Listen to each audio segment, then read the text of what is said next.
de los límites en la base del cálculo, y ustedes lo van a ver ahora siguiente en continuidad, después lo van a ver en derivadas, las derivadas son límites, después van a ver integrales, las integrales son límites, después van a ver series, las series son límites, y por lo menos eso en cálculo con límite, pero es lo que se ve en cálculo.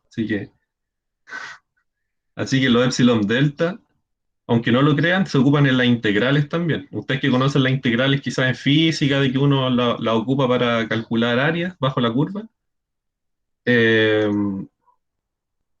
uno lo sigue viendo con integrales, pero eso en cálculo 2. Así que yo creo que ya en cálculo uno, eh, con las cositas básicas nomás básicas, entre hartas comillas, de demostrar límites, lloraré por...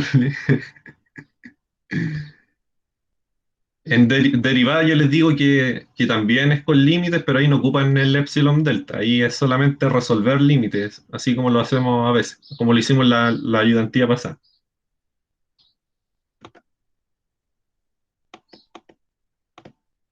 Ya.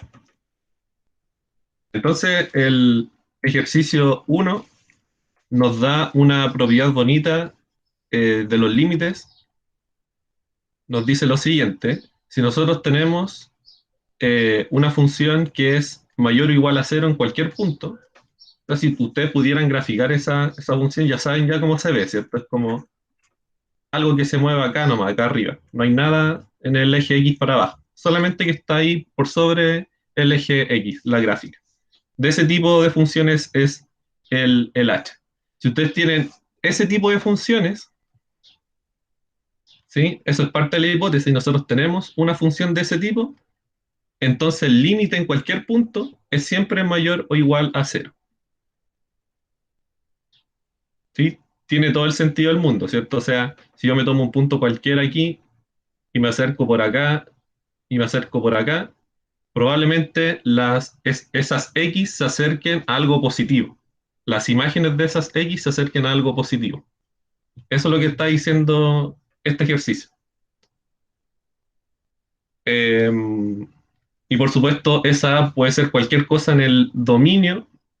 Y por supuesto, también estamos asumiendo que el límite existe en los puntos A, ¿cierto? Porque no sé, pues pueden haber casos en el que el límite no exista en un cierto punto y eso lo estamos descartando. Simplemente estamos trabajando con los puntos bonitos, en donde el límite sí existe. Y en esos puntos, en donde el límite sí existe, es positivo. Si es que la función es positiva o cero. ¿Ya? Eso es lo que vamos a hacer primero. Y habiendo demostrado eso, lo que vamos a demostrar es lo siguiente, es que si yo tengo ahora dos funciones en el cual una es mayor a otra, en todo punto, o sea, yo hago la gráfica de una de ellas, de la f, por ejemplo, está por acá, y la gráfica de g está por abajito de la de f, en todos los puntos. Si pasa eso, entonces el límite que tiene, eh, el límite que hay en f en un cierto punto A es siempre mayor o igual al límite que hay en el mismo punto A en g. Nuevamente asumiendo que todos estos límites existen. Entonces concluye que si g de x es menor o igual a f de x para todo x, entonces se cumple esto.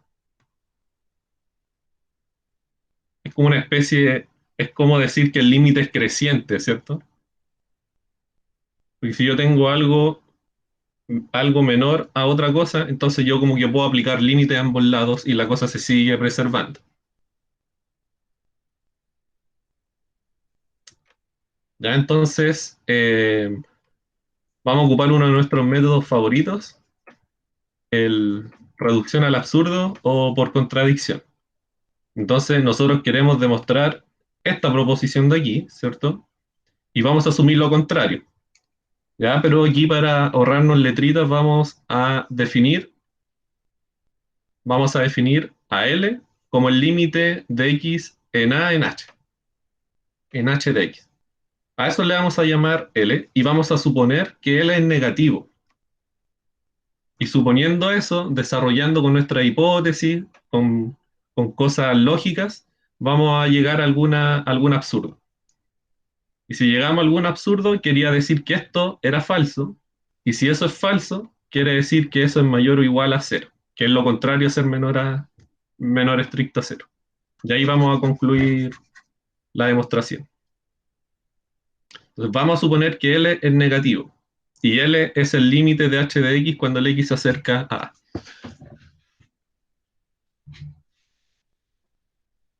Ya, pues, nosotros qué sabemos, bueno, sabemos esto, ¿no es cierto? Sabemos que L es esto de aquí, sabemos que el límite existe, estamos asumiendo todo eso, así que sabemos que se cumple la definición rigurosa de límite. Para todo epsilon mayor a cero, existe delta positivo, tal que si x está a una distancia menor a delta de A, entonces h de x está a una distancia menor a epsilon de L. ¿Ya? Y aquí lo importante es, lo voy a destacar acá, es destacar esto, que es para todo epsilon mayor a cero. Cualquier número positivo satisface esta definición. Entonces, yo como estoy asumiendo que L es menor a cero, menor estricto a cero, bueno, yo sé que menos L es mayor a cero. La idea es ocupar nuestras hipótesis y ocupar la hipótesis adicional que estoy agregando, que es que L es menor a cero. Y entonces ahí las combino, ¿cierto? Bueno, me falta ocupar esta todavía, pero esa viene un poquito más adelante. Entonces, como estoy asumiendo que L es negativo, menos L es positivo, ¿cierto? Por la tricotomía de los números reales. Entonces, si menos L es positivo, en particular satisface esto de aquí, ¿cierto? O sea, aquí podemos tomar, por ejemplo, epsilon igual a menos L. ¿Sí? Epsilon puede ser cualquier número positivo, tomo ese, el menos L. Pude haber tomado el 1, pude haber tomado el 10, pero ¿para qué? ¿Cierto? No me va a dar mayor información, tomo menos L, que ese sí que me va a dar información del problema. Entonces tomo epsilon igual a menos L, que lo importante es que es mayor a cero, y entonces para ese epsilon tiene que existir un delta, por la definición de límite, tal que hace la gracia, ¿cierto? Tal que valor absoluto de x menos a es menor a delta, eso va a implicar que h de x menos L, valor absoluto, es menor a menos L. Y aquí noten que cambié el epsilon por el menos L. Eso es lo que estamos haciendo. Y aquí ya está la contradicción porque si ustedes desarrollan este valor absoluto, eh, siempre recordando la propiedad esta de valor absoluto de x menor a b, si y solo si son equivalentes a que pase esto. ¿Mm? Si pasa esto de acá, entonces pasa esto de acá, y si pasa esto de acá, entonces pasa esto de acá. Eso es lo que quiere decir el sí solo sí. Entonces, en nuestra definición de límite, voy a desarmar ese valor absoluto de esta forma y obtendríamos, aquí me salté varios pasos, pero tendríamos esto, tendríamos que h de x menos L tiene que estar entre menos L y menos menos L, ¿cierto? Ocupando la definición de valor absoluto en esta parte de aquí. Sumo L a todos lados y nos queda aquí 2L menor a h de x menor a cero. Y eso es lo que teníamos aquí abajito. Eh, y entonces, aquí esto nos queda cero, ¿cierto? Es un real menos su inverso aditivo, es cero. Y entonces el h de x es menor a cero, no en todo el dominio, sino que en estas partes de aquí solamente. En esas x, el h de x es menor a cero. Claro, y estar acá, aquí también me salté un paso, es estar acá, ¿cierto? Que la x esté en aquí. también desarrollando el valor absoluto, y les va a quedar este intervalo de acá. Y eso es una contradicción porque estábamos asumiendo que el h era mayor o igual a cero en cualquier punto de los reales. Y nosotros encontramos un pedacito que puede ser bien chiquitito porque el delta en principio puede ser pequeño, pero no importa, encontramos un pedacito que si yo me paro en A, me corro delta hacia la derecha y me corro delta hacia la izquierda y le quito el A, ese intervalito, la función es negativa. Si es que suponemos que L es negativo. Y eso es una contradicción. Eso contradice el hecho de que h de x sea mayor o igual a cero en todos los reales. ¿Por qué? Porque encontramos este intervalito de aquí, en donde la función h es negativa. ¿Y de dónde vino esa contradicción? Bueno, de asumir que el límite de esa función era negativa. Perdón, sí, era negativa. Y esto en realidad le está diciendo otra cosa más, ¿cierto? Que si yo tengo una función, y yo tengo una función h de x que tiene un límite negativo en un cierto punto, entonces siempre existe un intervalito chiquitito, o da lo mismo un intervalito en los reales en donde esa función es negativa.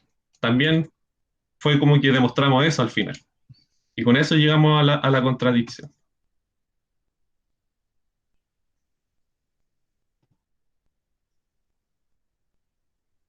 Vamos a ver el chat. ¿Hay alguna duda? Yo sé que es complicadísimo, pero las ayudantías son para eso, para preguntar, para aprender. Por favor, si tienen ahí alguna duda, me escriben nomás o me hablan al micrófono.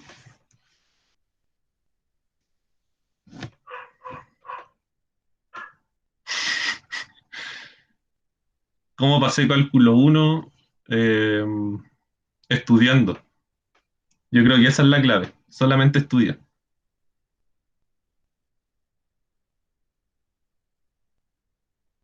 ¿Ya? Si quieren, le podemos dar otra repasada a la demostración. Una repasada rápida. Entonces, voy a borrar todo esto. Nosotros estábamos asumiendo que no nos demoramos mucho en verla de nuevo. Entonces, nosotros queremos mostrar que este límite es mayor o igual a cero. Voy a asumir lo contrario. Voy a asumir que ese límite es negativo. Y con eso, con esa suposición, voy a llegar a alguna contradicción. Si llego a algo falso, suponiendo eso, quiere decir que eh, lo supuesto era falso. Y si lo supuesto era falso, y lo supuesto era esto, si eso es falso, implica que L es mayor o igual a cero.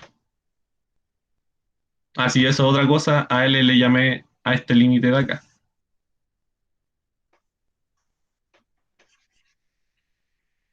Entonces, en este tipo de ejercicio en donde hay harta inecuación y cosas así, y yo tengo límites, es bueno tratar de encontrar un número positivo, porque yo sé que el límite, en la definición del límite tengo un para todo número positivo, y ese número positivo que me construyo, es buena idea ocupar la definición del límite. Así voy a juntar todas las hipótesis. Entonces lo que hice acá fue suponer que el L era negativo. ¿Cómo me construye un número positivo? El L negativo no me sirve para la definición del límite. Lo que me sirve es menos L, porque menos L es positivo.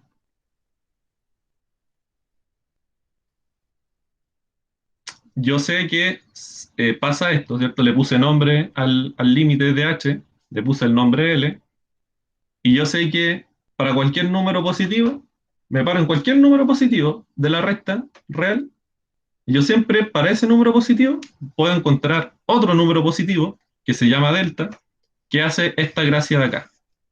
que si pasa esto de aquí, entonces implica lo otro. Es consecuencia, eh, esto es consecuencia de eso de ahí. Y entonces cambio el epsilon por menos L porque yo sé que esto se cumple para cualquier epsilon positivo. Y yo sé que menos L es positivo, así que entre todos los números reales positivos que existen voy a tomar menos L.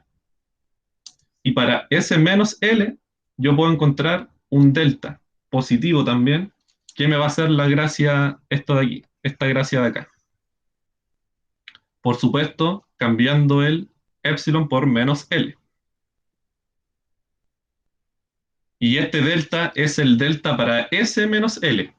¿Sí? Por ejemplo, si aquí yo hubiera puesto epsilon igual a 1, que también me sirve para la definición, me hubiera salido otro delta.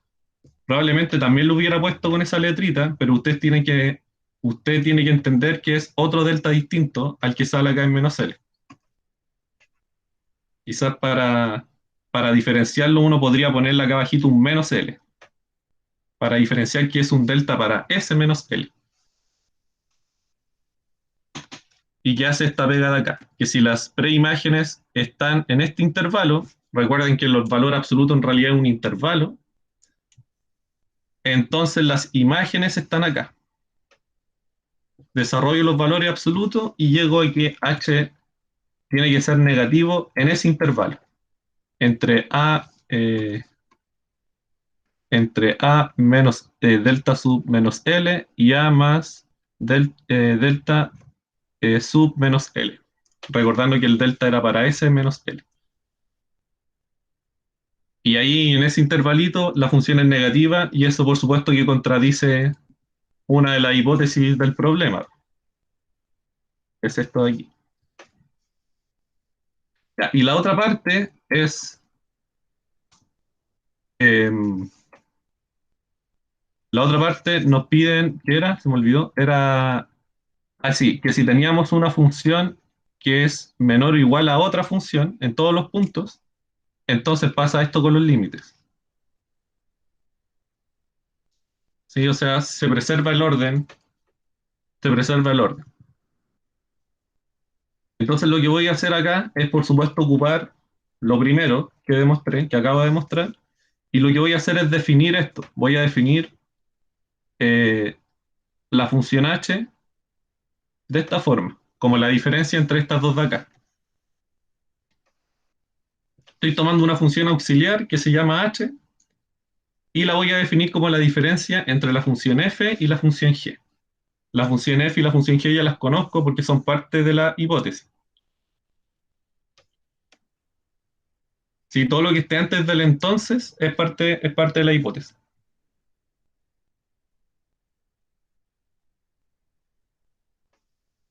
Y claro, como por hipótesis también, f de x es mayor o igual a g de x, entonces h es una función positiva, porque es la diferencia entre ambos en ese orden, y entonces h de x, definida de esa forma, es una función mayor o igual a cero. O sea, tengo una función mayor o igual a cero, puedo ocupar el problema anterior. Entonces, para esta función mayor o igual a cero, yo sé que el límite va a ser positivo. Eh, Positivo cero por la parte que recién demostramos. Recordemos que si teníamos una función que era mayor o igual a cero, su límite también era mayor o igual a cero. En particular, esta función de acá. Esta función de aquí es mayor o igual a cero. Claro, es f menos g, pero da lo mismo, es positiva, o cero. Entonces su límite tiene que ser cero por la parte anterior.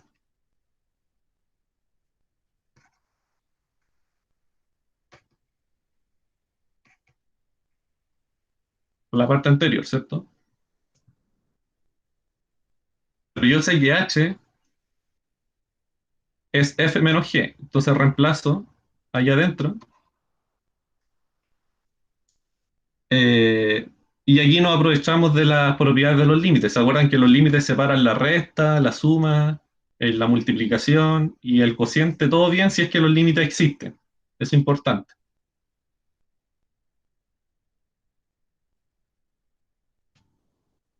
Entonces, aquí le escribo eso por propiedades de los límites, se separa en la resta de los límites, ¿cierto? Y aquí es importante decir esto, que como estamos asumiendo que todos los límites existen, yo puedo hacer eso. Si uno de los límites no existe, esto no se puede separar. Hay que tener cuidado ahí.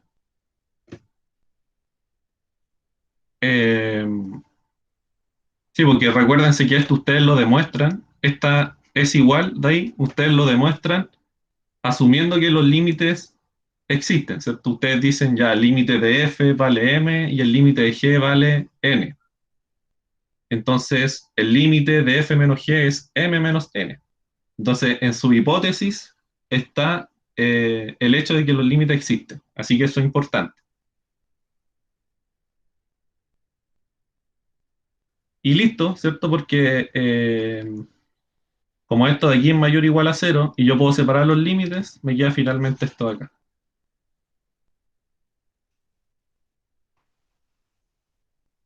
Y ahí se termina la demostración.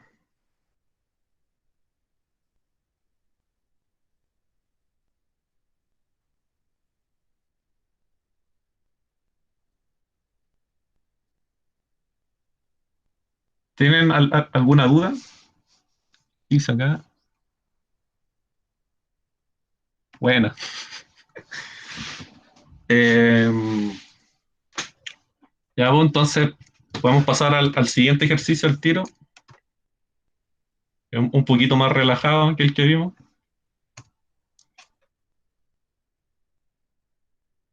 O sea, el enunciado da miedo igual, pero si se fijan, el Víctor lo hizo en 4 líneas. Ya, entonces, el siguiente ejercicio, vamos a suponer que tenemos nuevamente dos límites,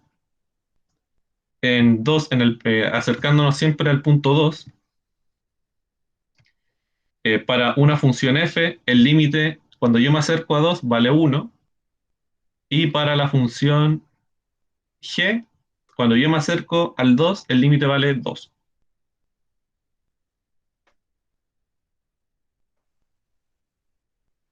¿Ya? Entonces son funciones que se están acercando a lo mismo, pero que tienen límites distintos.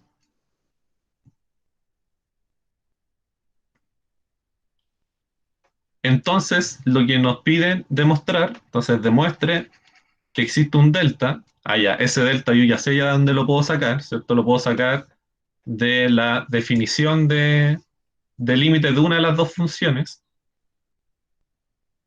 Entonces, encontrar un delta mayor a cero, tal que las funciones sean distintas para todo x perteneciente acá, a ese intervalito de ahí. Y recuerden, escribir esto es equivalente que sea esta parte de aquí que voy a subrayar, es equivalente a decir que cero es menor a x menos 2 y eso es menor a delta. Para todo x que cumpla esa condición de ahí. Aquí está escrito de otra forma como para... porque se puede escribir de otra forma en realidad.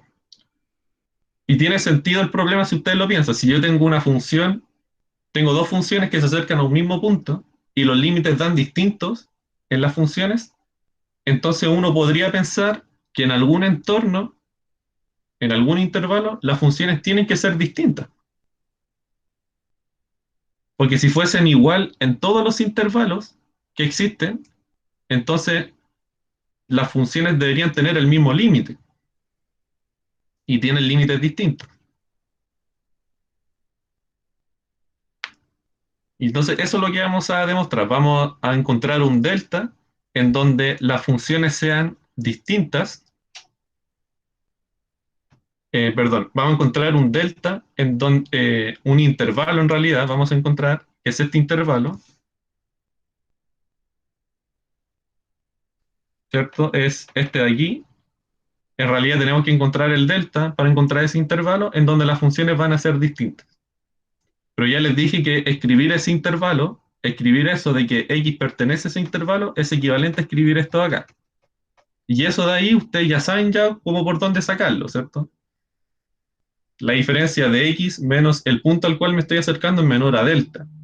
Y eso sale de la definición del límite.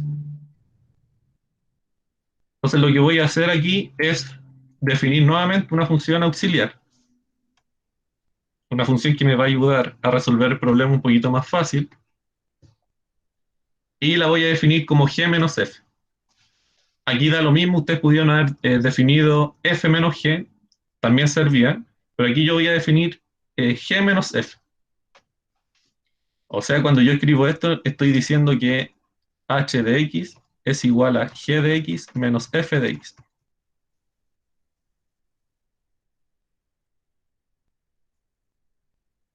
¿Ya? Entonces, si se dan cuenta, el límite del h de x tiene que ser 1, porque me quedaría el límite de g, que es 2, menos el límite de f, que es 1. Lo voy a escribir.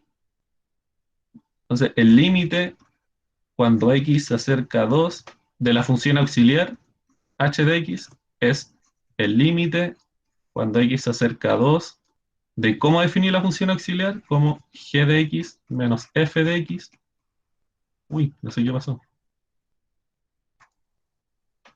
Y eso por propiedades de los límites, ustedes lo pueden separar, ¿cierto? Esto aquí es con paréntesis. Ahí. Lo separan en el límite, voy a adquirir límite nomás de f, de g, perdón, menos límite de f. Y eso ustedes los conocen, sí, por la hipótesis, ¿cierto? Entonces esto es 2 menos 1. Y eso es 1. Entonces el límite de h en 2 es 1, por cómo definía h nomás.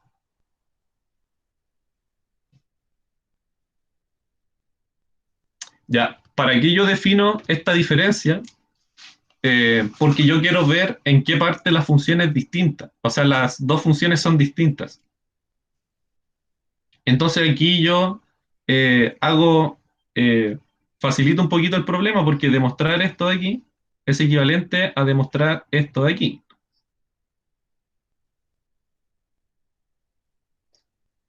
¿Entiende? Entonces esto yo lo defino como h de x y veo en qué parte h de x es distinta de cero. Y si encuentro ese intervalo en donde h de x es distinta de cero, entonces tengo el problema resuelto. Y estas técnicas de ir definiendo funciones auxiliares, ustedes las van a ir aprendiendo en el camino. Pero por eso son importantes las ayudantías, porque es donde aprenden estas técnicas. Cuando vean dos funciones que son distintas, ya quizás sea buena idea definir una función auxiliar que sea la diferencia de las dos funciones. Eso siempre funciona. Bueno, decir siempre en matemática es como un poquito mal, ¿cierto? Pero casi siempre funciona.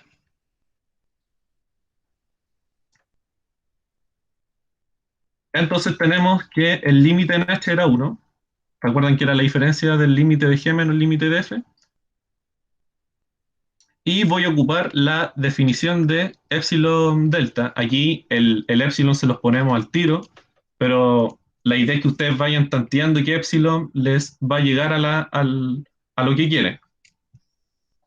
Entonces aquí escogimos, por ejemplo, epsilon igual a 1, que coincide con el valor del límite, ya van a ver por qué. ¿Por qué me sirve ese epsilon?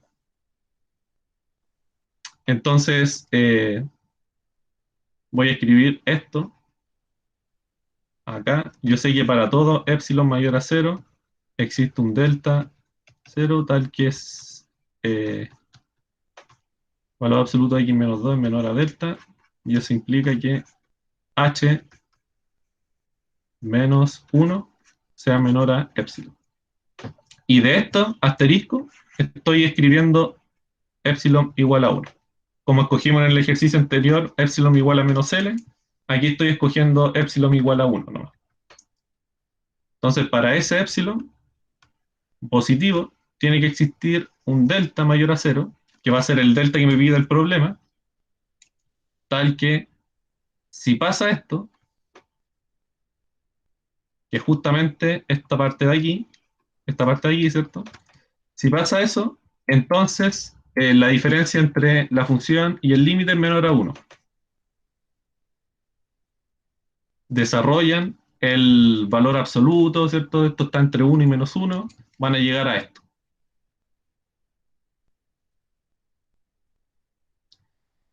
Entonces, fíjense a lo que llegamos. Llegamos a que h de x es positivo en ese intervalo.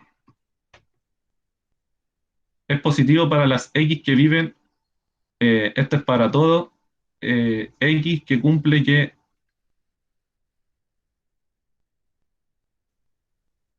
para esas x la función llegamos a que es positiva.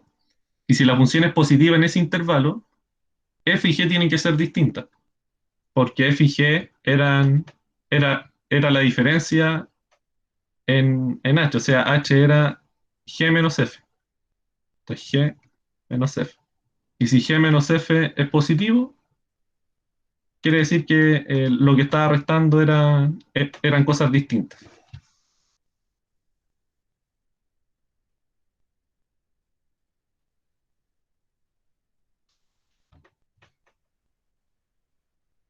Y eso, y así queda demostrado. Nuevamente ocupamos una función auxiliar.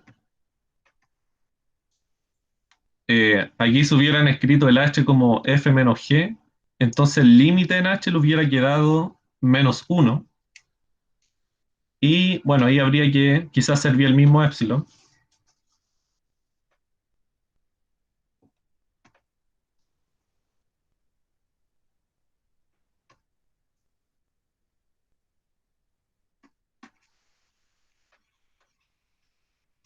Eh,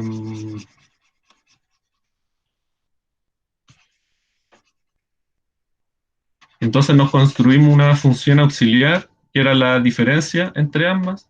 Esa función auxiliar tenía su límite.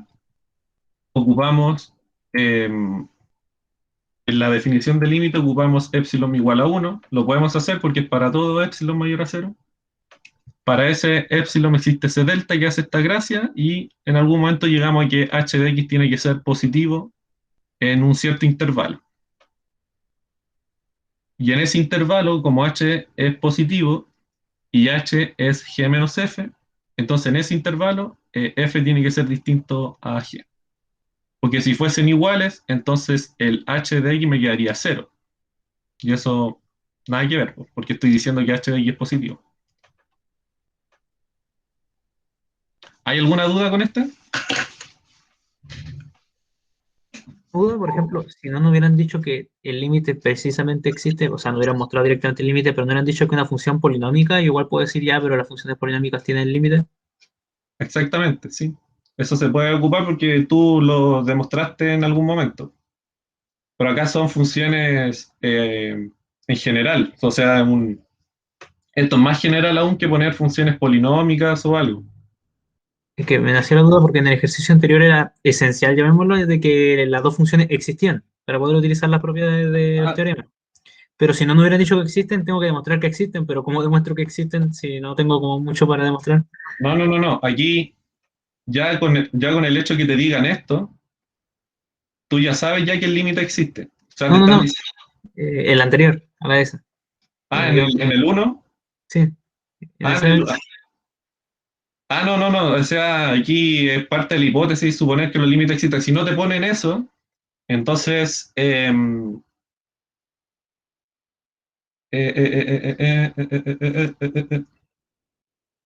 no, el problema tiene que ir con esa hipótesis. Si no te ponen eso, hay que reclamarle a alguien. Porque si el límite no existiera, entonces este límite podría ser infinito o menos infinito. Cuando yo digo que un límite no existe, es que no me da un número real. A eso me refiero. Y los números que no son reales es el infinito y el menos infinito. O que me dé algo indefinido. Eh,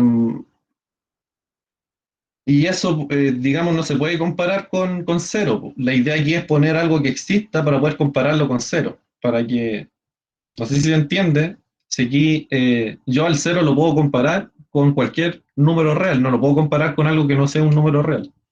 Así que este problema tiene que ir con esa hipótesis, o si no, no tiene sentido. Claro, y si te ponen un polinomio, es bueno justificar ahí que, o escribir que esto tiene sentido porque el límite de los polinomios siempre existe.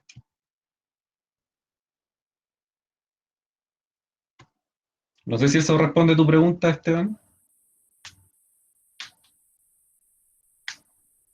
Ya, ahora. Ya, entonces pasamos. Uy, ese lo vamos a ver un poquito después. Podríamos verlo al tiro. Hagamos este primero. Este es parecido al que me mandaron en la semana.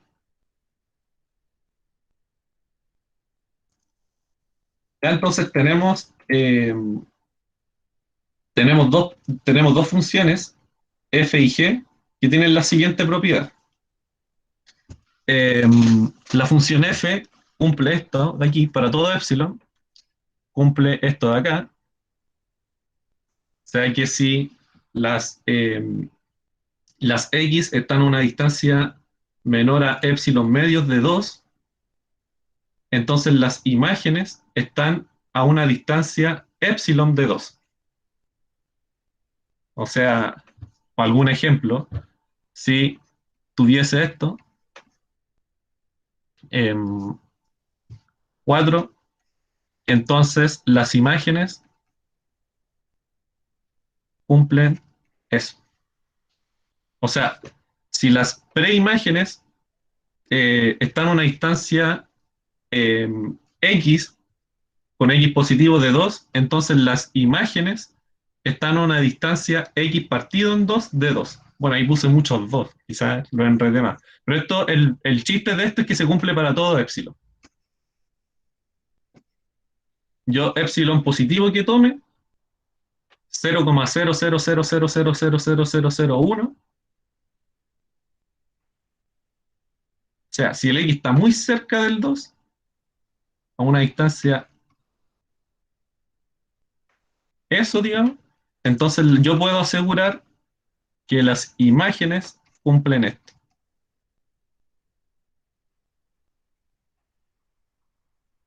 Tendría que ser por 2 acá, ¿cierto? Que lo que yo ponga acá tiene que ser siempre el doble de lo que ponga acá, porque este está partido en 2.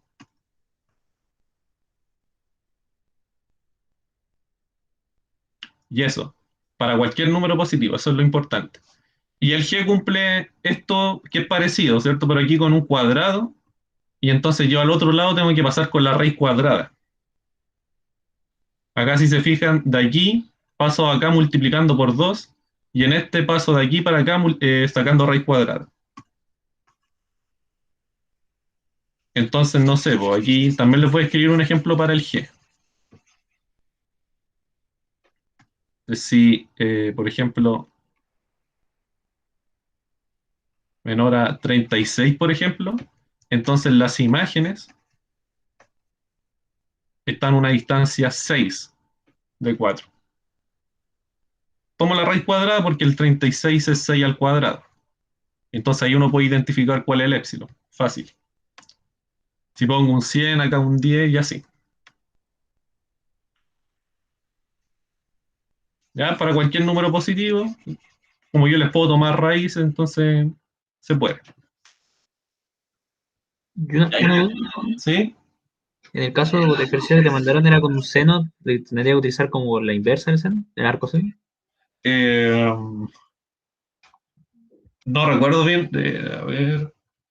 Seno. Ah, no, porque esa era la función. O salía en la parte del delta eso. Sí, creo que salía en la parte del La delta, delta. ¿cierto? Ya, de ahí lo vamos a ver ese también, para que despejemos dudas. Claudio, ¿Sí? ahí se puede asumir en la primera que el delta es la mitad del epsilon, ¿cierto? Exactamente. Eso mismo. Aquí uno puede asumir que el delta entonces es como epsilon medio, ¿cierto? Y aquí uno puede asumir que el delta es epsilon al cuadrado. Es eso lo que estamos haciendo básicamente. Lo que estoy poniendo acá es el delta que se encontró. Aquí no nos dan el desarrollo de cómo se encontró el delta, pero lo dan. Para cualquier número positivo, estas implicancias se cumplen. Entonces, por ejemplo, en la de abajo puedo descomponerla por partes y utilizar el lema que me dice que la suma de ambos cuando dan épsilon menor a épsilon partido en dos, ¿no? Am, ¿En En, cuál parte? En esta aquí. sí, esa. Sí, eso va a servir justamente en el ejercicio ese que sale con seno y cosas raras. Eso de épsilon medio sirve mucho en ese ejercicio. Acá no nos sirve porque vamos a estar trabajando con un épsilon particular. El épsilon que vamos a estar ocupando acá es de esta forma, como 10 elevado a menos 10. Miren, ahora van a ver cómo se hace esto. Entonces, ¿qué es lo que nos pide? El problema es encontrar un delta mayor a cero, un delta mayor a cero, tal que si se cumple esto, si se cumple eso, entonces se cumple esto de acá. Veamos primero el A y después vemos el B.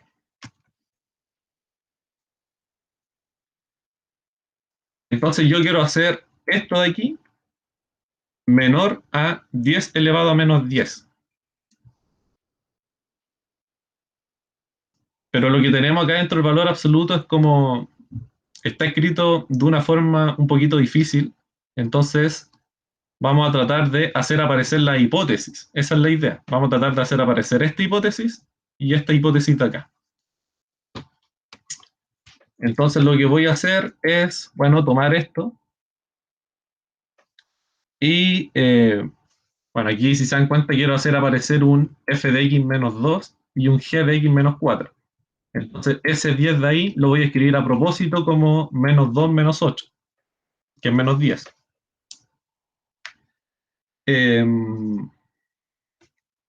y el hecho de que me quede aquí un 8 es bacán porque puedo sacar factor común con el 2 por g que hay ahí. Entonces ustedes desarrollan, van a llegar a esto y ahí puedo aplicar la desigualdad triangular. Puedo ocupar esto de aquí.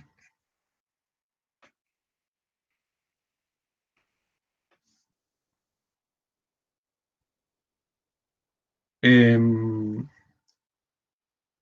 y entonces llego a esta de acá, ocupando la desigualdad triangular y sacando el 2 del valor absoluto.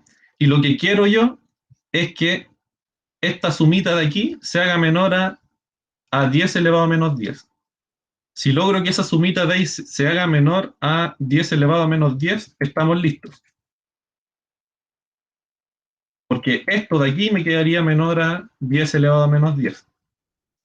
Pero ahora hay que encontrar un delta que me haga esa gracia. O sea, un delta que yo al ponerlo acá me haga esa gracia.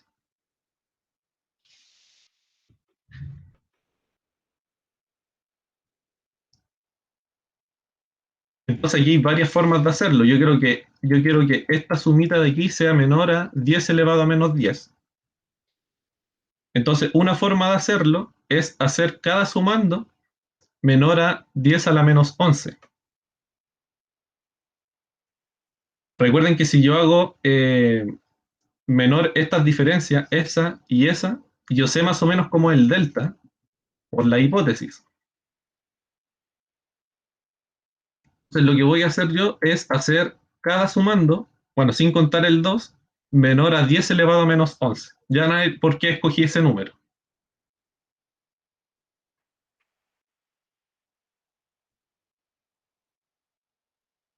Ah, bueno, les digo al tiro, ¿por qué sirve ese? Porque si yo hago menor cada uno de esos sumando a 10 elevado a menos 11, entonces imagínense que yo tengo esto, más 3 g de x menos 4. Si yo hago esto de aquí menor a 10 a la menos 11 y el otro también, eso por supuesto que me queda menor a 10 elevado a menos 10. Entonces voy a hacer un paso más. Voy a hacer esto de aquí primero menor a 10 a la menos 11 y el otro también. Si Eso hago eso, también sirve. ¿Mm? en ese caso también se aplicaría para cualquier elevado a menos, bueno, menor que 10, ¿no? Menos 11. Exactamente, sí. Aquí escogí el menos 11 pero pude haber escogido uno más chiquitito también. 10 elevado a menos 12, por ejemplo, también sirve. A 10 elevado a menos 100 también sirve. Pero aquí escogí el 10 elevado a menos 11 porque cualquiera que escoja ahí siempre me va a quedar menor a 10 elevado a menos 10. Por supuesto, si aquí yo pongo un 1000, eso ya no me sirve, ¿cierto? Porque, ¿por qué no? Pues eso nunca me va a quedar menor a 10 elevado a menos 10. Y entonces ese va a ser nuestro trabajo. Nuestro trabajo va a ser encontrar un delta que nos haga esta gracia de aquí y esta gracia de acá.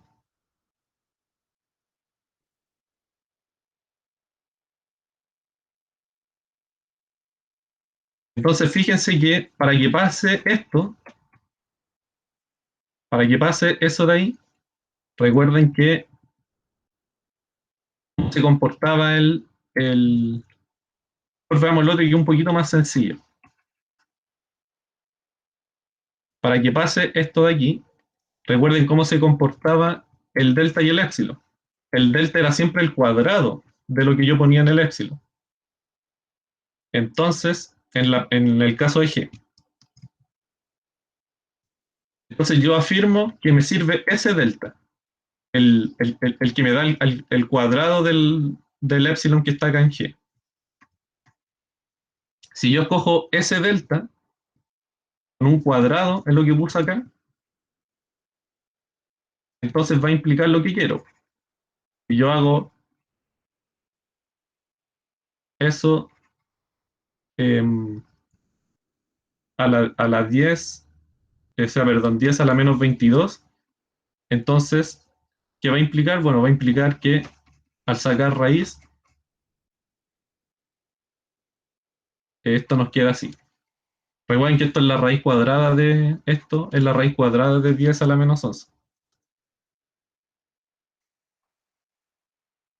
Entonces, lo que yo ponga en delta va a pasar con raíz cuadrada a épsilon. Bueno, yo quiero que salga esto acá, entonces voy a escoger el delta a propósito como el cuadrado de ese épsilon.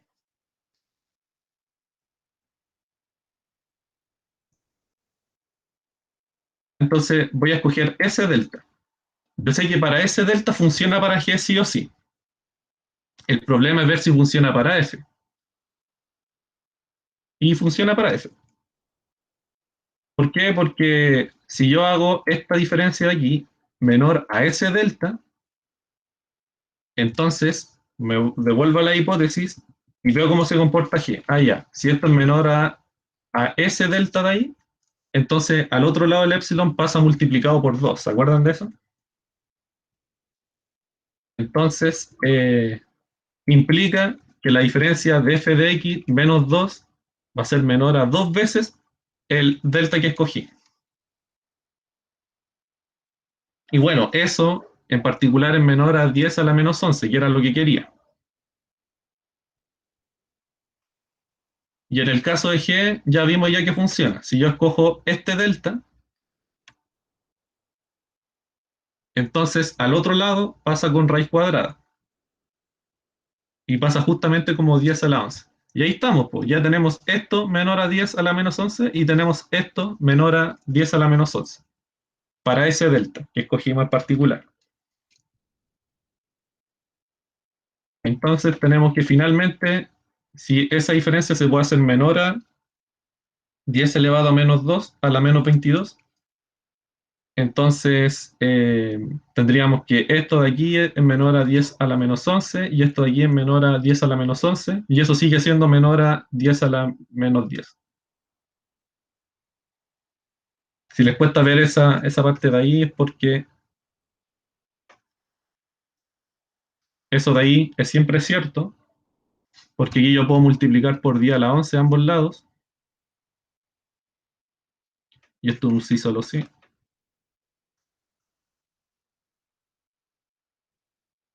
Entonces uno llega a algo cierto, y si a lo que llegué era cierto y todo estaba conectado con un sí solo sí, lo primero también era cierto.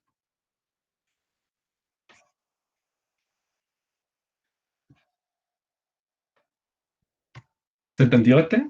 Este está un poquito más difícil. Los de la guía se hacen más o menos igual, ¿cierto? Sí.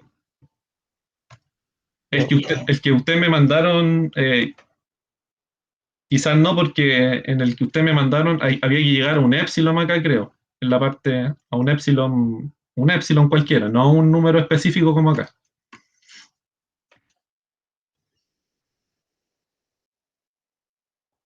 Veamos ahora el otro. El otro es más cortito. Entonces, en el B nos piden nuevamente encontrar un delta, tal que si delta es mayor a eso, a esa diferencia en valor absoluto, entonces tenga que pasar esto de acá. Y aquí tenemos, por supuesto, asumiendo que la función compuesta está bien definida y todas esas cosas.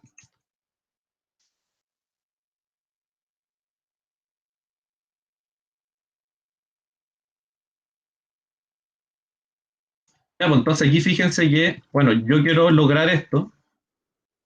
Aquí ustedes pueden pensar que el f de x que está acá adentro se comporta como una x en G. Esto uno lo pueden ver así, como que si lo que está acá adentro fuese como una x en G. Porque está siendo evaluado en G. Entonces parte de las preimágenes de G. Entonces si yo quiero lograr esto, me basta hacer que las x en las cuales estoy evaluando en G se haga menos 2 se haga menor a esto. ¿Por qué? Porque se acuerdan que el G cumplía la relación de que lo que yo ponga acá, perdón, ¿dónde está? Acá. Lo que yo ponga acá pasa acá con raíz cuadrada. Entonces, me basta poner entonces aquí el cuadrado de a lo que quiero llegar. Y esta recuerden que es como el X del enunciado, porque es lo que estoy evaluando el G. Y aquí para ver mejor esto es 10 elevado a menos 10 al cuadrado. Por eso si se cumple esto, entonces se tiene que cumplir todo esto de aquí, porque al delta le aplico raíz y llego a esto de acá. Pero ahí todavía no encuentro un delta, ¿cierto? Entonces, como yo quiero que se cumpla esto, bueno, encuentro el delta para que se cumpla eso. Y el delta para que se cumpla esto, recuérdese que era siempre la mitad del epsilon que tenía. Entonces, el delta que me sirve es ese finalmente, un medio de eso. Y aquí uno hace la demostración formal. Entonces, uno supone que la diferencia entre x menos 2 es menor a eso de ahí. Eso va a implicar que f de x menos 2 se puede hacer menor a esto de acá. Recuerden que uno pasaba al otro lado multiplicando por 2 en f. Y si pasa esto de acá, entonces yo puedo pasar al otro lado, así, ¿cierto? Porque estoy pasando ahora con la función g, tomando a f de x como una preimagen, y entonces el epsilon pasa con raíz cuadrada de lo que estaba acá. Y así se concluye eso. Ese sí que fue un poquito. Este ejercicio yo lo encontré un poquito más enredado que los anteriores. Uy, no sé qué pasó acá.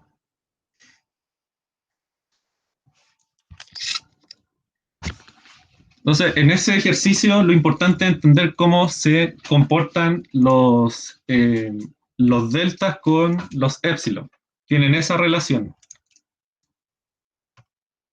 Tienen la relación de que si yo pongo acá la mitad de un número real, entonces al otro lado pasa por el doble. Y si acá yo pongo el cuadrado de un número real, al otro lado pasa con raíz cuadrada. ¿Ya? Y me queda este de acá, que no sé si la gente ya se está yendo ya.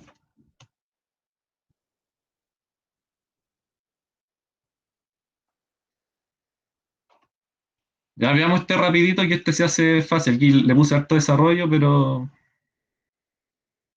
no era necesario tanto desarrollo. Después esto los vamos a subir por si les quedó duda, ustedes pueden leerlo. Sin los rayones lo vamos a subir así limpiecito. Ya, entonces vamos a asumir en el ejercicio 3 que se cumple esto.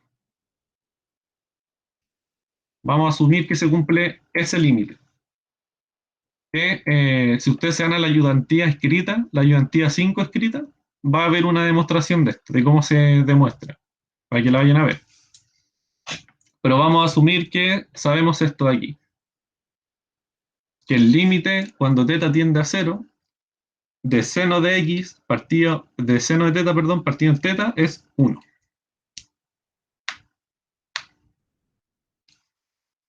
Después, cuando vean la regla del L'Hopital, este límite de mostrarlo va a ser súper sencillo. Pero falta un poquito para eso. Entonces, sabiendo que eso existe, nos piden calcular este límite de aquí. Entonces, fíjense lo que voy a hacer yo. Yo voy a tratar de hacer aparecer cosas de este estilo.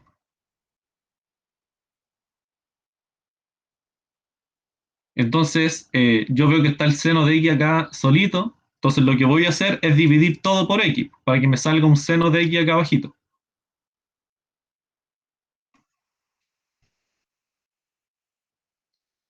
Y nos queda esto de acá. Voy a seguir el desarrollo acá porque hay una manera más corta de hacer este ejercicio. Después ustedes quieren, si quieren, ven el desarrollo que hice yo, que es distinto al que voy a hacer ahora.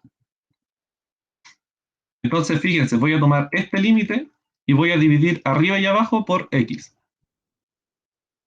Entonces, el primer factor me queda x, el segundo me queda 2, y el tercero me queda seno de 3x partido en x. Y el de abajito me queda seno de x partido en x. Entonces, fíjense lo que voy a hacer. Yo sé que el límite de abajito existe. El límite de abajito es 1, el que está en el denominador. Este de aquí es 1. Y los de arriba también los puedo calcular. Quizás este de aquí no es tan evidente en principio, pero sí se puede calcular. Entonces lo que voy a hacer yo es ocupar la propiedad del cociente, de que el límite se separa por el límite en el numerador y abajo en el límite del denominador. Entonces esto va a ser igual al límite cuando x tiende a 0 de x más 2 más seno de 3x partido en x, y abajo,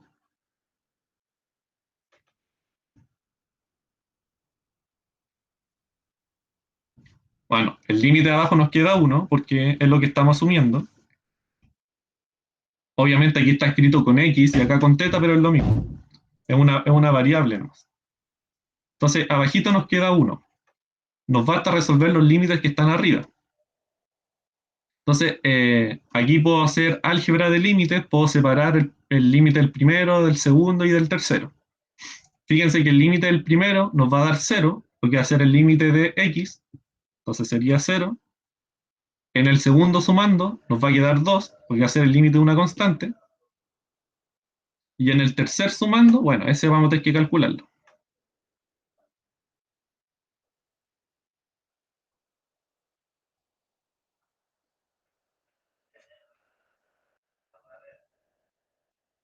Si calculamos ese límite, estamos listos. Y ese lo tengo un poquito más abajo calculado.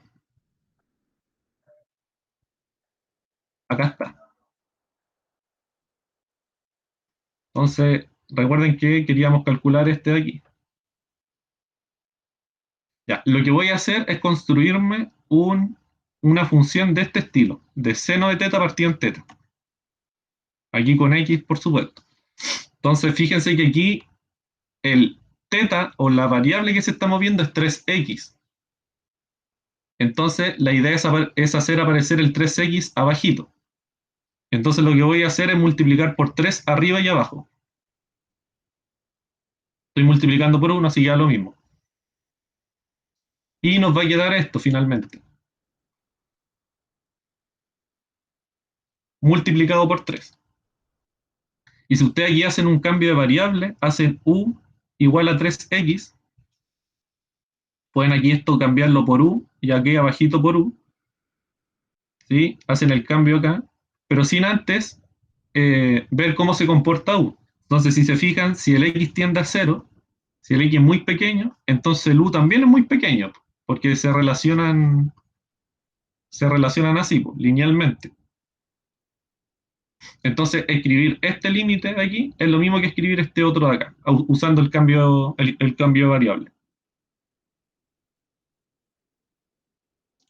Y ese, por supuesto que lo conocen. Ese 1 por lo que estamos suponiendo que sabemos.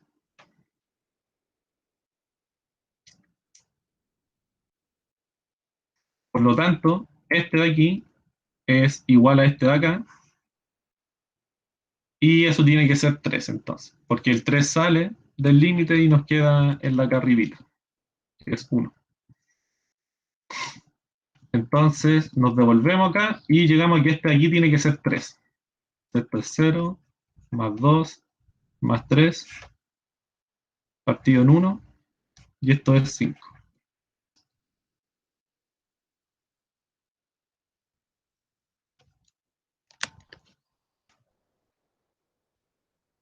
El profe les pasó o sea, este límite se los mostró en algún momento, ¿no? ¿Lo recuerdan? El límite cuando hay cero, o el límite de seno y todo eso.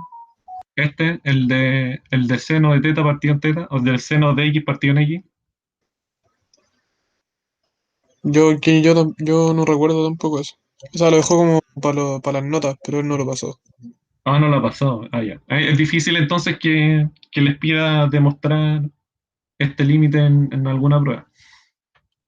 Lo más que podría hacerle el profe si es que no les pasó este límite, que es bien como típico, lo más que podría salir la prueba con este límite es que haga esto, po. Asuma esto, que pase esto de aquí, y calcule un límite específico con eso. Pero yo tampoco como que lo tomaría mucho en cuenta, es que no lo vi en clase. O sea, ahí el truco es dividir por el X que tenga mayor grado en el fondo. En, en esta parte de aquí, Claro. o sea, aquí yo dividí por x para que me saliera el seno de x partido en x, abajito. Porque si divido, por ejemplo, en x cuadrado, que es el que tiene mayor grado, me hubiera quedado así. Y yo Claro, ese, y yo ese X, límite no sé claro, perfecto. calcularlo. ¿Ah? No, no, sí te cacho. Sí, pues yo este límite no sé calcularlo. El que sé calcular yo es con un así, en el que lo que tiene dentro del seno es igual a lo que está bajito. Si aquí yo pongo un cuadrado, entonces tendría que ponerle un cuadrado acá adentro también. Y ese límite sí que lo sé calcular con esto. Por eso acá cuando me aparecía un 3x dentro del seno, hice aparecer un 3x abajito. Tiene que ser exactamente lo mismo que estaba dentro del argumento del seno, tiene que estar abajo. Pero si no lo vieron en clase, igual se los quise poner porque les va a salir harto después. ¿Se usa mucho el cambio de variables? Sí, se ocupa harto. En este tipo de límites sí se ocupa.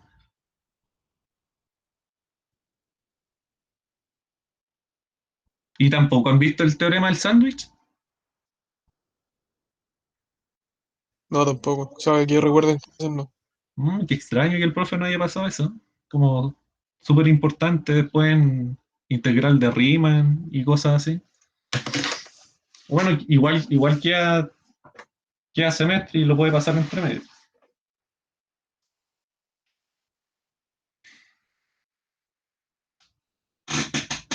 Sí, pues vean la demostración del seno de x partido en x igual a 1.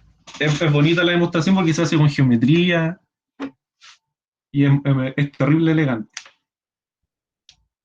Después este tipo de límites, como de 0 partido en 0, porque aquí si se fijan, si tiran límite arriba y abajo, les queda 0 partido en 0. Bueno, en el fondo porque seno de 0 es 0. Este tipo de límites, 0 partido en 0, cuando ustedes vean derivadas, va a ser súper fácil de resolverlo. Porque lo que uno hace ahí es derivar arriba y abajo, y les queda algo bonito, pero falta todavía para eso. Ya, pues acá terminamos. Si hay alguna duda me pueden escribir al correo. Ahora vamos a ver un ejercicio que me preguntaron los chiquillos. El que se quiere quedar y el que no puede, lo puede ver después en el video. ¿Ya? Ya, entonces, ¿me recuerdan cómo era el ejercicio, por favor? Si alguien lo tiene anotadito, para que me lo dicte, por favor. ¿Cuál es el que mandé yo? Sí, sí, ese mismo, el que me preguntaste, ese de seno, que estaba como con diferencia de seno, o sea, era como, Ah, no, yo no fui. Yo te pregunté otro. ¿en serio? Era, a ver, espérense. Yo te pregunté uno parecido al que hicimos de desigualdad triangular, pero el de seno yo nunca te lo pregunté. Ah, ya. Entonces, creo que, creo que fue el Nico, pero lo vemos en ayudantía. A ver, dejen ver acá. A ver, espérate. Olvidó cuál preguntado tú. Era.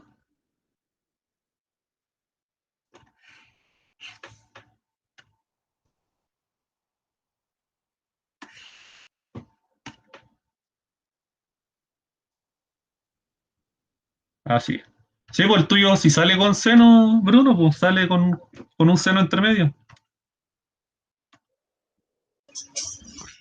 O sea, yo me acuerdo que era como un epsilon al cuadrado, partido por 9. Sí, pues sale seno al cuadrado de eso de lo que me dijiste.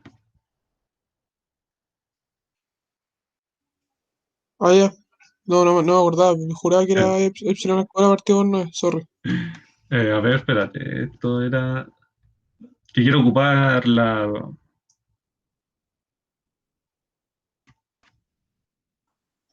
Pero si querés te lo dicto. Sí, por favor, por favor, por favor. Déjame ir a buscar la punta.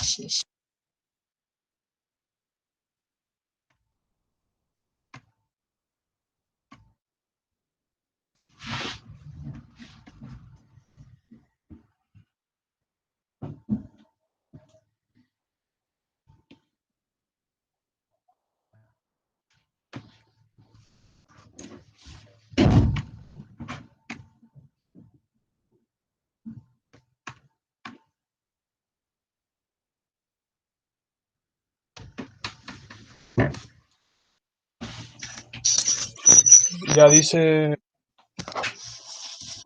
¿Te lo digo? Sí, por favor. Suponga, suponga que las funciones f y g Ya, satisfacen para todo epsilon mayor a cero y cualquier x lo siguiente. Eh, bueno, valor absoluto de x menos 2 está entre 0 y seno al cuadrado de epsilon al cuadrado partido por 9 más epsilon. Eh, eso implica que valor absoluto de f de x menos 2 es menor que epsilon. valor absoluto de px menos 2 es menor a epsilon. Ya, Y también suponga que valor absoluto de x menos 2, ya, valor absoluto. Ya, entonces esta es una hipótesis y esta es otra. claro, y es menor que epsilon al cuadrado, implica Implica que valor absoluto de g de x menos 4 es menor que epsilon. valor absoluto de g menos 4 es menor a epsilon. Ya, perfecto. Entonces encuentre para cada epsilon mayor a 0, delta mayor a 0, tal que para todo x se cumpla. O sea, viene a encontrar un epsilon mayor a 0, un delta, o sea, para cada epsilon mayor a 0, un delta mayor a 0, tal que para todo x se cumpla valor absoluto de x menos 2 menor que delta. Valor absoluto de f de. Ah, perdón. No, de x menos 2 De x menos 2. menor que delta implica valor absoluto de f de x más g de x menos 6 es menor que Eh, más g de x. ¿Sí? Sí, menor que epsilon. ya, perfecto, sí. Ya este según yo es más sencillo del que hicimos en ayudante, es parecido. Eh, aquí fíjense cómo se comporta el delta, como dijo el Esteban, aquí el delta para pasar de aquí para acá es complicado, ¿cierto? No es como en el otro que era como multiplicar por 2, sacar raíz cuadrada. Pero no importa, aquí no nos sirve mucho eso. Entonces, voy a escribir aquí lo que queremos. Entonces, queremos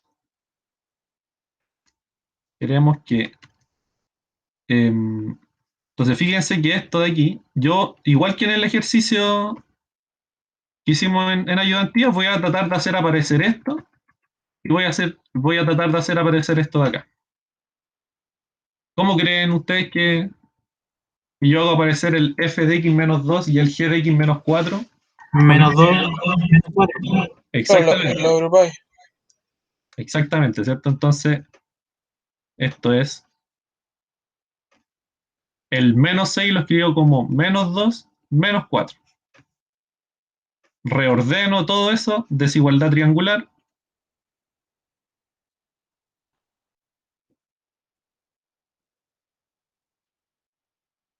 Y les queda eso, ¿cierto? Yo quiero que esto, me gustaría que esto fuese menor a epsilon. Porque si esa suma de ahí es menor a epsilon, entonces esto de aquí es menor a epsilon, que es lo que me pide el problema. Entonces, para hacer eso menor a epsilon, me basta hacer menor a esto a epsilon medios y hacer menor a esto a epsilon medios. Si yo hago cada uno de esos sumandos menor a epsilon medios, entonces la suma va a ser, bueno, en realidad va a ser epsilon, ¿cierto? No, miento. Sí, va a ser menor a epsilon. Me confundí, perdón. Si yo hago cada sumando menor a epsilon medios, para un cierto delta que voy a encontrar, entonces la suma va a ser menor a epsilon. Porque va a ser menor a epsilon medios más epsilon medios igual a epsilon. Entonces fíjense que me gustaría entonces que esto de aquí fuese menor a epsilon medios.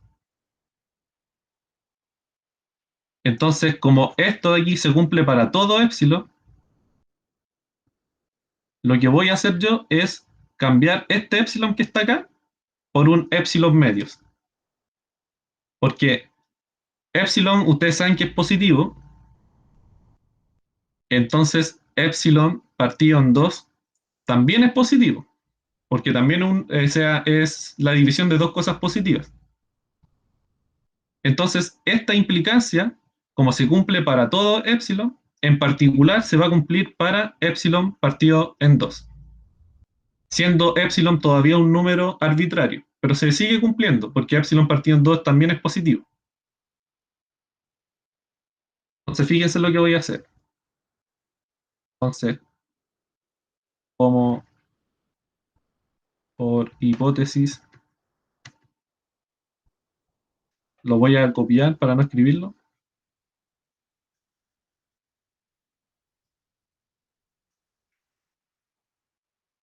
Copiar.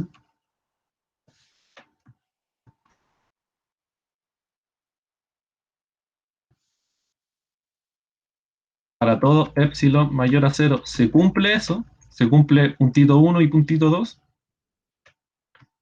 En particular, se va a cumplir que si puntito, primer puntito, x menos 2 es menor a...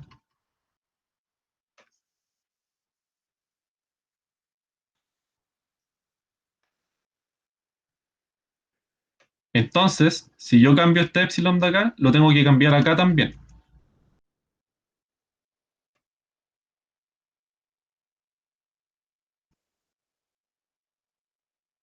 ¿Se dan cuenta? Si aquí yo pongo un 1 en vez de epsilon, el 1 lo tengo que poner acá. Si yo pongo un 5 aquí, en esta parte de acá, tengo que poner un 5 acá. Y así. En particular, si yo pongo epsilon medios, al otro lado tengo que poner epsilon medios también. Por eso me queda así, esta parte. O sea, aquí queda algo horrible dentro del seno, pero da lo mismo. Con tal que en la implicancia me quede esta diferencia menor a epsilon medios, estamos bien. Y también quiero lo mismo para el otro, porque yo también quiero que este factor también quiero que este factor se haga menor a epsilon medios. Y ahí se hace factor menor a epsilon medios. Ahora me falta ese y hago lo mismo. En vez de poner epsilon, pongo epsilon medios, pero también hay que ponerlo acá, al otro lado. Entonces, menor a epsilon medios al cuadrado, eso va a implicar que g de x menos 4 es menor a epsilon medios. Entonces, yo quiero que ambas condiciones se cumplan al mismo tiempo para tener esto y eso a la vez pasando, las dos cosas pasando al mismo tiempo. ¿Qué delta creen ustedes que me sirve en este caso? El mínimo entre los dos. El mínimo entre los dos, ¿cierto? Tengo dos deltas, tengo este delta y tengo este. Entonces, si escojo el mínimo entre los dos, bueno, los dos tienen que cumplirse, ¿cierto? Entonces voy a escoger, cojamos, delta, definido como el mínimo entre, y el otro que es como medio feito es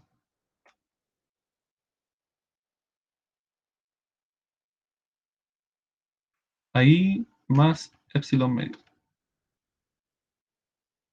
Y esto por supuesto es positivo.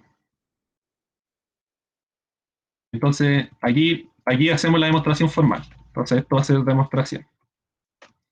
Entonces, si escogemos ese delta y suponemos además que x menos 2 es menor a ese delta, entonces x menos 2 va a ser menor a eso y además va a ser menor a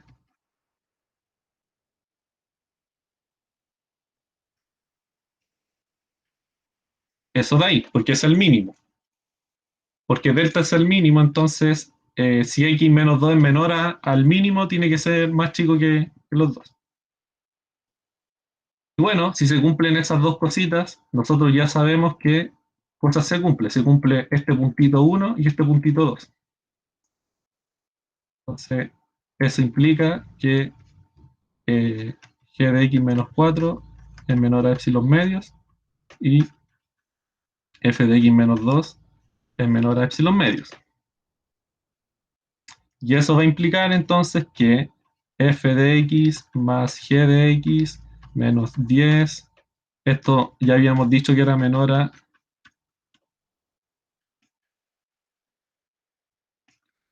¿sí? Y sabemos que eso Espérate, es, ¿por qué menos 10? no era menos 10, era menos 6, ¿o no?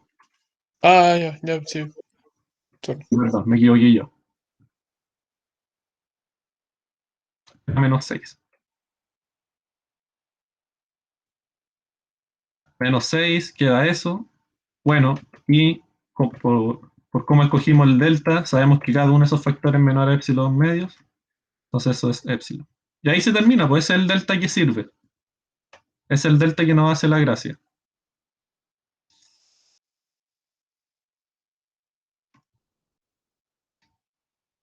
Chao Renata, que creo que ya se fue ya. Ya, bueno, con la otra, porque son tres de esos ejercicios, una con multiplicación y la otra con división, se hacen más o menos igual, ¿no? Yo creo que se hacen, no lo he visto, pero yo apostaría que se hacen igual. ¿Se entendió este? Y es complicado igual, yo no digo que este sea fácil, pero aquí el tema era como desarrollar lo que yo quiero demostrar. Yo quiero esto, lo desarmo, igual que es lo que hicimos en la ayudantía, trato de hacer aparecer esto y trato de hacer aparecer eso, porque yo sé cómo se comportan esas dos cosas, porque en la hipótesis me dicen cómo se comportan, en qué rango se comportan, así. Y ocupo desigualdad triangular, cada factor se hace menor a epsilon medios. Aquí usted pudieron haber cogido otra cota, aquí quizá es menor a epsilon tercios, y también sirve, porque esto también les va a quedar finalmente menor a epsilon. Y en vez de poner aquí epsilon medios, ponen epsilon tercios. Y hacen el mismo procedimiento de escoger el mínimo después.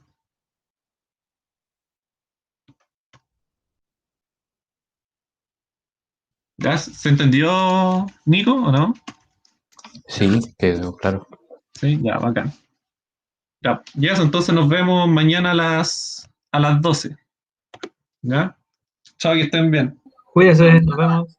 Chao, Esteban. Chao. Gracias. Chau, chau. Chao, chao.